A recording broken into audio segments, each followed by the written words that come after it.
Bien, estamos de regreso ya en la parte final del tema de hoy sobre la educación presencial y ahora virtual, según lo ha decretado el Ministerio de Salud Pública de común acuerdo con todos los sectores que participan en el tema educativo en la República Dominicana. Nos place contar con la honrosa presencia adicional a la doctora Margarita Jensen y al licenciado Miguel Ángel Fernández, con el doctor Darwin Caraballo, quien es director de Educa. Buenas noches, doctor. Yo he saludado a los demás. ¿Cómo se siente? Es un placer tenerlo nuevamente aquí en Edición Nocturna. Muchas gracias, don Miguel. Dejémosle el carácter del doctor para los que nos están curando hoy de la enfermedad y solamente Darwin está bien. Así, bueno, iba a repetir el título, pero señor Caraballo, hemos estado hablando del nuevo sistema que se ha implantado a partir del 2 de noviembre. ¿Cree usted que fue una decisión correcta? Bueno, hay que entender que la pandemia está en un pico digamos, presencia en el territorio. Ayer en la mañana, antes del acto público que se dio en Palacio, el ministro de Salud Pública, quien también se juramentó en el Consejo Nacional de Educación, así lo decía, y que en virtud de que la educación moviliza a 1 de cada 2 dominicanos, eso era un riesgo demasiado grande en este momento.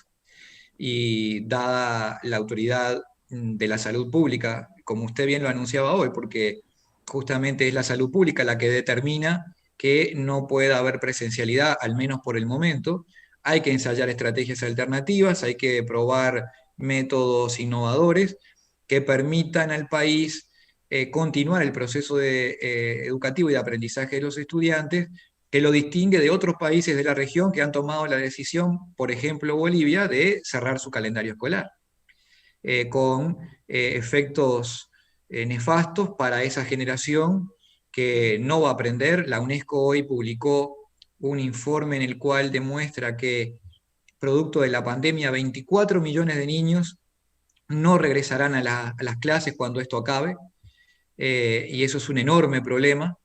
Y creo que es la vocación y el mensaje fundamental del presidente de la República en el día de ayer y del ministro de Educación, que dentro de esos 24 millones de niños que desgraciadamente no van a volver a las clases, ninguno de ellos sea dominicano. Es decir, que la pandemia, el cierre del año escolar puede aumentar la deserción escolar. Sin duda, eso ya está probado. La evidencia empírica nos dice que cuando hay periodos prolongados sin docencia directa, no por razones de pandemia, ¿no? Sino por terremotos, inundaciones, eh, huracanes, es bastante típico eso en algunas regiones, incluso del propio Caribe. Bueno, al momento del retorno, gran parte de esos estudiantes no vuelven. Y sobre todo no vuelven los que provienen de los hogares más vulnerables, los que tienen más debilidades desde el punto de vista social y económico, y eso claramente luego genera un efecto y un costo social que no solamente se paga con dinero, sino con inseguridad y con soluciones de marginalidad que siempre generan un problema para cualquier sociedad. Yo preguntaba en el segmento anterior a doña Margarita y al licenciado Fernández que me preocupaba el hecho de que la educación virtual a ciertos niveles de educación va a afectar directamente la capacidad de muchas familias dominicanas que envían a sus hijos a la escuela pública, donde allí reciben desayuno, comida, merienda, y están prácticamente todo el día en la luz, mientras la luz solar está ahí prácticamente en el cielo o alumbrando, ¿no? Ellos pueden estar trabajando y eso va a crear un problema social muy grave, ¿no? Si no se le enfoca y no se le resuelve rápidamente. Sin duda, el propio Consejo Nacional de Educación ayer lo refleja así en su resolución, aun cuando todavía no está el formato definitivo de ese texto, pero planteaba en uno de los artículos volver a la presencialidad de forma gradual tan pronto sea posible, porque todos reconocemos que la educación es mucho más que la incorporación de conocimientos, implica sociabilización, implica expresiones artísticas, expresiones corporales, que solo se desarrollan en la coexistencia con el otro y también en actividades de tipo física. Pensemos en el deporte, por ejemplo. Así que claramente la presencialidad es algo deseable, pero como primero está la salud y la integridad de todos quienes trabajan en el sistema educativo y en particular de los estudiantes, hay que saber asignar las prioridades. En ese sentido, yo creo que el gobierno toma una decisión atinada porque protege a la población, pero al mismo tiempo le dice como mensaje, la educación debe continuar, la educación comienza en su año lectivo el próximo 18 de septiembre, con actividades de formación, con actividades de sensibilización, con la participación y el involucramiento de la familia, que es imprescindible que hoy esté más cerca que nunca de la escuela, y para que el 2 de noviembre ya entonces empiece a correr el propio calendario escolar correspondiente al 2020-2021. De manera virtual y a distancia. Y esta pregunta va dirigida a los tres, es decir, sé que el tiempo es relativamente corto, es decir, son 2 meses al 2 de noviembre. ¿Es un tiempo suficiente para preparar el sistema y hacer que desde un comienzo el año escolar se inicie con cierta normalidad? Bueno, el tiempo se debió aprovechar mucho antes, pero bueno, este es el que tenemos. Y como decíamos, el año entero no necesariamente hay que prepararlo en 2 meses. Se puede agilizar todo el proceso de sensibilización de la familia, de integración de la familia, del Magisterio Nacional, la preparatoria, la provisión y las conexiones y la producción de medios educativos, ya sea para el futuro inmediato, presencial o semipresencial, y para los medios digitales y a distancia.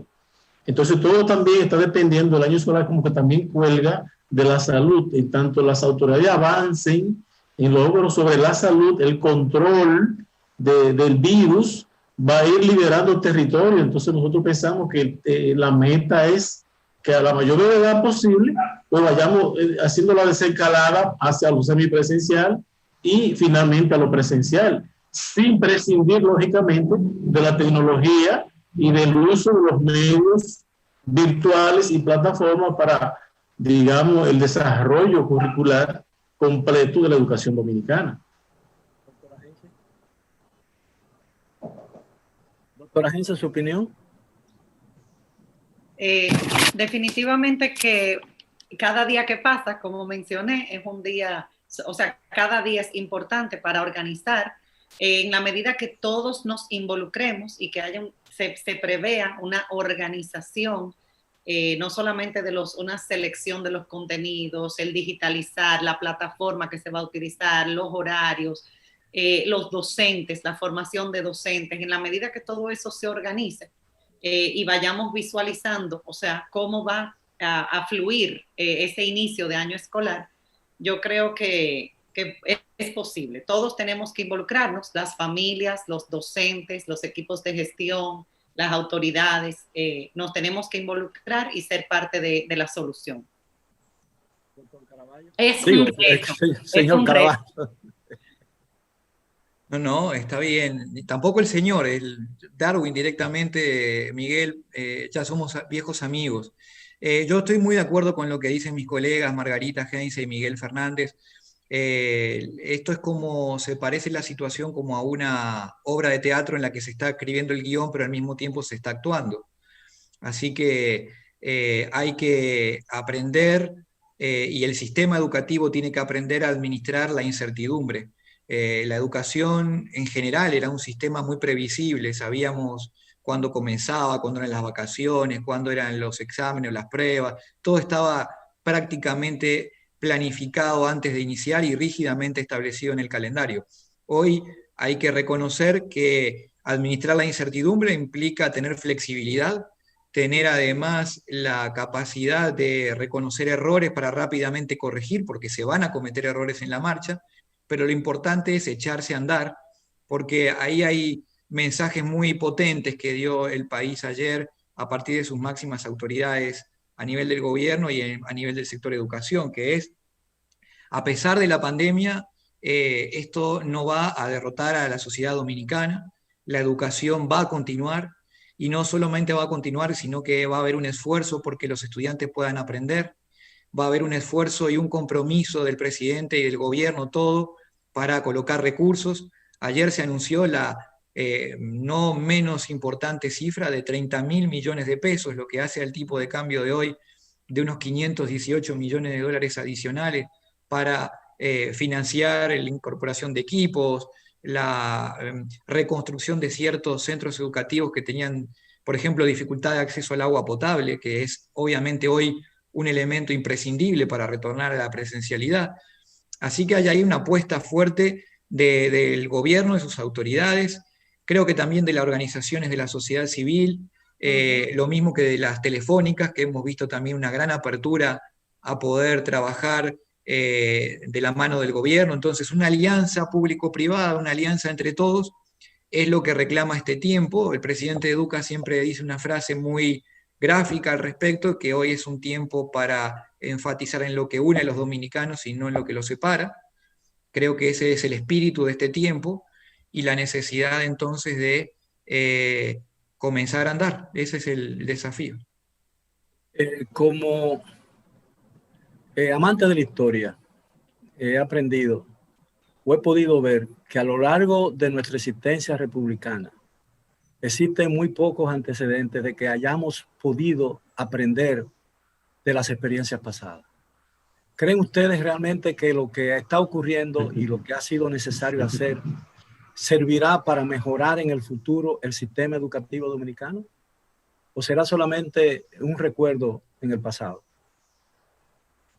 Bueno, la experiencia que estamos viviendo es nueva, novísima. Y sin duda nos va a marcar, porque esto va a ser la señal del 2020. Y nos parece que la escuela tenía retrasos, que ahora, precisamente porque a veces, como dice el pueblo, en un refrán dice, a veces no hay mal que por bien no venga.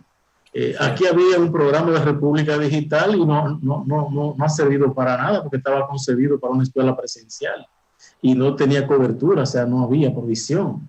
Entonces, esto nos ha marcado para sacar de abajo, o sea, necesariamente la experiencia es tan seria que hasta la familia misma que terminó el año escolar anterior fajada en la mesa de cenar con sus muchachos y llamando a la maestra a las 24 horas del día, eso no se olvida tan fácil. Entonces la doctora Hansel hacía la referencia de recuperar esa experiencia porque se terminó el año escolar anterior, fue usando una diversidad de recursos y una diversidad de esfuerzo fuera de horario, en espacio privado y en todas partes.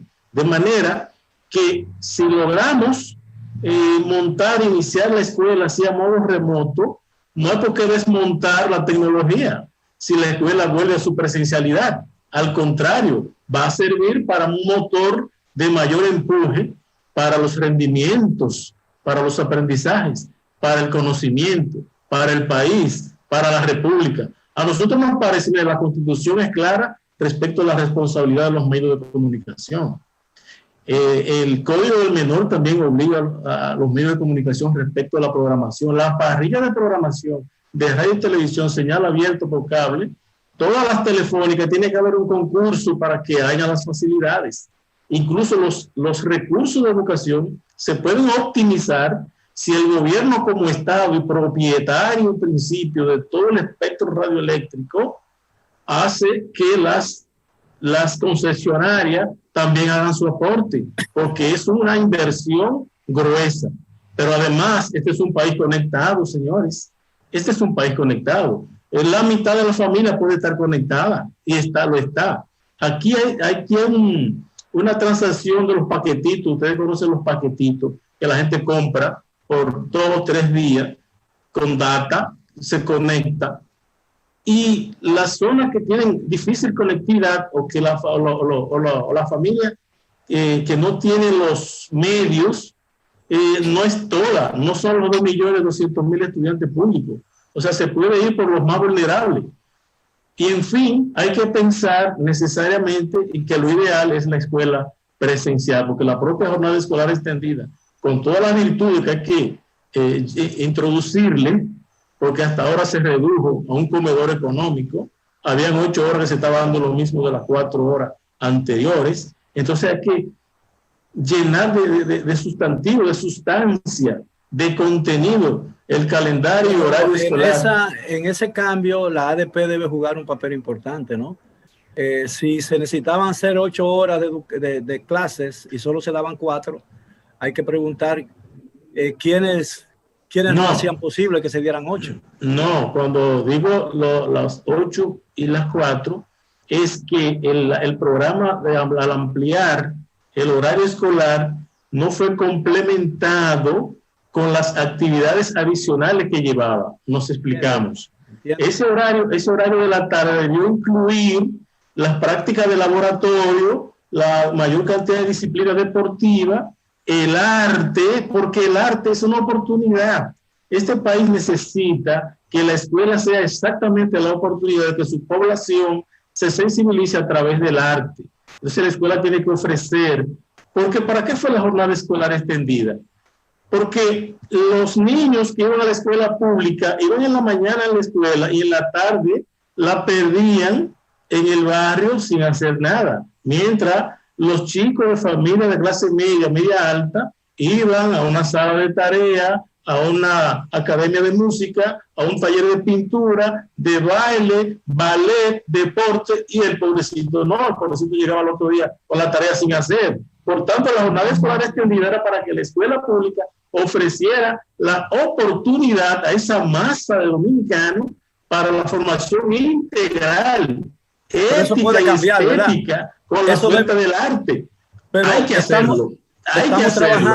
Estamos trabajando para que eso cambie. Hay que hacerlo y esperamos pronto la presencialidad para que esa jornada tenga, ¿verdad? Digamos, la gente tenga la oportunidad en esa jornada de la formación verdaderamente integral, la oportunidad de la sensibilidad. La sociedad está violenta, la escuela puede apaciguar, porque el chico que aprende a dibujar, a pintar, a cantar, a bailar, a actuar, a hacer poesía, no es violento. Doctora Heinze. Bueno, yo creo que tenemos varios retos porque mucho se ha centrado en el tema de conectividad, de dispositivos, pero es importante mencionar que tenemos el reto de qué se va a hacer con eso, cómo vamos a implementar el currículo, qué van a hacer las familias, cómo se van a organizar los hogares, el tema, como decía, de la estabilidad emocional, la salud mental. O sea, hay una serie de elementos, hay muchos retos, yo creo que organizando todo. Y es importante, o sea, hemos dado en pocos meses un salto, lo que se esperaba quizás que estuviera pasando en años, ha pasado en muy poco tiempo, en el sentido de que estamos usando una cantidad de herramientas tecnológicas, de recursos, de plataformas. Ha cambiado la forma, o sea, nada más hay que ver cómo estamos haciendo los programas, cómo estamos haciendo las reuniones, definitivamente que se ha dado un salto. Ahora lo que tenemos que ver es que lo que suceda realmente pueda responder de manera adecuada a las necesidades, que garanticemos esa calidad de la educación de nuestros niños y jóvenes a través de el medio que se pueda. Puede ser impreso, puede ser televisión, puede ser radio, pero tenemos que garantizar eso. Yo creo que ese es el reto. Hemos dado un salto, pero es un salto que también conlleva que nos entrenemos y que mejoremos todos estos procesos. Bueno, la pandemia y la crisis económica que ha traído consigo ha impuesto nuevas modalidades en la vida de la nación dominicana. Y en lo que tiene que ver con la educación, yo me pregunto, la experiencia que vamos a ir acumulando, la que ya hemos acumulado y la que seguiremos acumulando a lo largo del resto del año, y ojalá no tengamos que seguir eso en el 2021, servirá para introducir en el sistema educativo dominicano realmente una transformación que la mejore y que proyecte al ciudadano con un sentido de responsabilidad mayor que el que hoy todavía tiene. Señor Caraballo. Don Miguel, a mí, igual que a usted, me gusta la historia, y yo recuerdo que en el siglo XIV se llevó la peste negra el 40% de la población de Inglaterra. En el siglo XVII, el 35% de la población de Estonia, por una crisis de hambre. Y hace 100 años, la mal llamada gripe española se llevó 50 millones de vidas. La humanidad más que la Primera Guerra, mucho más que la Primera Guerra. Mucho más que la Primera Guerra, sí, casi, según algunas estimaciones, tanto como la Segunda Guerra Mundial, por encima de los 65 millones, pero por lo bajo, 50 millones de vidas. Y la humanidad no aprendió para prepararse a situaciones de este tipo. Esta no es la primera vez que pasa, ni la última, pero yo creo que sí puede generar algunos cambios y algunas oportunidades increíbles para el sistema educativo. Margarita mencionaba una de ellas, que es esta situación de acelerar los tiempos del cambio, porque esta revolución tecnológica que tanto se venía anunciando, hoy es realidad y hoy está presente en los hogares de todos los dominicanos. Y también está presente en programas como el que tenemos ahora. Así que el uso de estas plataformas es una evidencia de que esto se puede y que llegó para quedarse. También creo que abre una oportunidad para el retorno de las familias a la educación de sus hijos. Las familias dejaron durante el siglo XX en manos del Estado la responsabilidad de educar a sus hijos, cuando la Constitución de la República, en el caso dominicano, y la ley establece que es responsabilidad de la familia. Es una hermosa oportunidad para recuperar el vínculo entre la escuela y la familia y que verdaderamente sea un trabajo de equipo la formación de los muchachos. Y también es una oportunidad para repensar el modelo educativo, porque a partir de estas nuevas tecnologías, la educación tal y como la concebíamos, los contenidos curriculares, las entregas o las propuestas pedagógicas y didácticas tienen que cambiar. Así que creemos que esa es una externalidad positiva que crea esta situación, más allá de todos los problemas que trae aparejado desde el punto de vista de la sanidad, del punto de vista de la economía y también del punto de vista de la logística, de todos los procesos humanos, la educación entre ellos. Bien, su referencia a esos hechos de esas pandemias que provocaron millones de muertos, me recuerda una famosa frase de Fulton Sheen, que predijo que el mapa de la Europa de posguerra iba a cambiar más que el hombre de la Europa de posguerra, y así fue. Yo espero que cambie al ser dominicano, ¿no? Que nos haga más solidario, que nos haga más comprometido con el futuro de la nación, y que por suerte nos haga más amigables. A veces la sonrisa permanente del dominicano común y corriente no significa un gesto de amabilidad, pero yo sé que somos un pueblo diferente, un pueblo dócil, un pueblo que se acostumbra y que tiene mucha deseo realmente de seguir adelante. El tiempo se nos agotó, yo le estoy sumamente agradecido por esta magnífica oportunidad, a doña Margarita, al señor Fernández, a Darwin Caraballo, por la excelente oportunidad de enfocar un tema trascendental para la vida del dominicano en tan poco tiempo, con tanta claridad, con tanta franqueza y con tan buen sentido. Gracias nuevamente, les deseo un buen resto de la noche, y a los amigos televidentes también. Gracias. Los espero mañana como de costumbre, a la hora de siempre. Hasta entonces.